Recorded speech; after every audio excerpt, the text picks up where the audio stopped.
24 hours of international news you tune into Press TV. Thanks for joining us.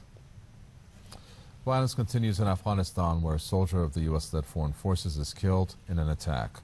The incident happened in the rest of the eastern Afghan region. The nationality of the victim and the details about the incident have yet to be announced.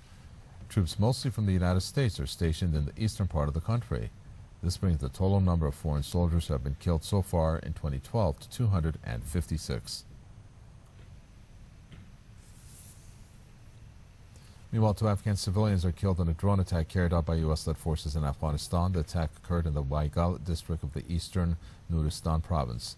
An Afghan official says the unmanned aircraft targeted a passenger vehicle. The victims include a young girl and an official working for the Afghan Education Ministry. Reports say the attack also left 4 suspected militants dead.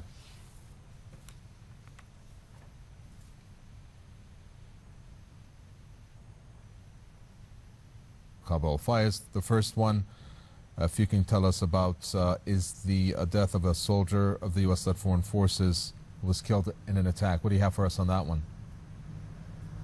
Well, the number of NATO casualties is rapidly rising now here in Afghanistan, and we have just learned from NATO headquarters here in Kabul that they lost 255 of their soldiers this year in Afghanistan, and most of these soldiers have been killed by the Taliban IED attacks. This is said to be the biggest killer of foreign troops in Afghanistan, and most of NATO casualties were Americans.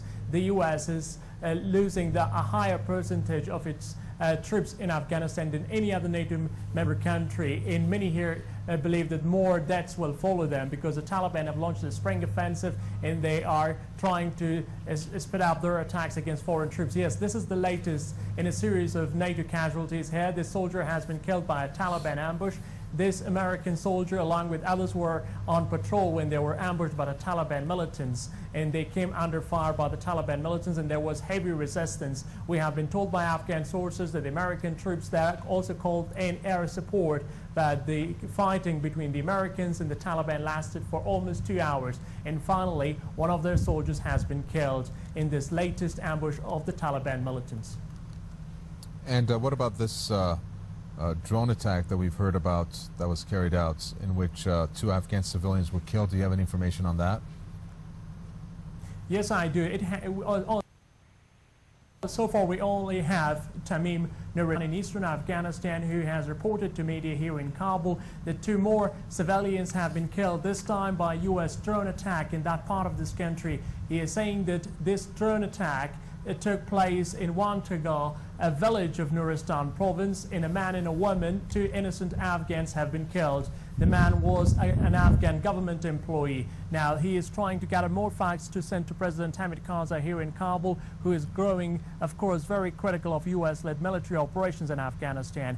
U.S. military bases in Kandahar and also in eastern parts of Afghanistan are full of drones, and most of these drones are used by the American forces here in Afghanistan to attack Pakistani tribal areas. But here in Afghanistan, these drone attacks have also caused civilian deaths. So these are the latest in a series of civilian casualties by American forces here in Afghanistan.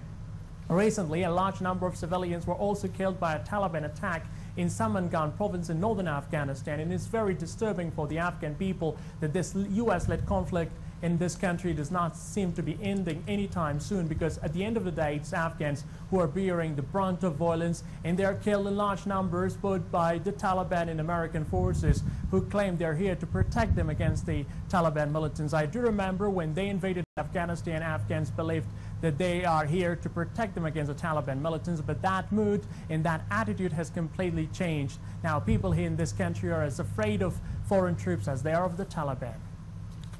Faiz Khurshid there from Kabul. Many thanks.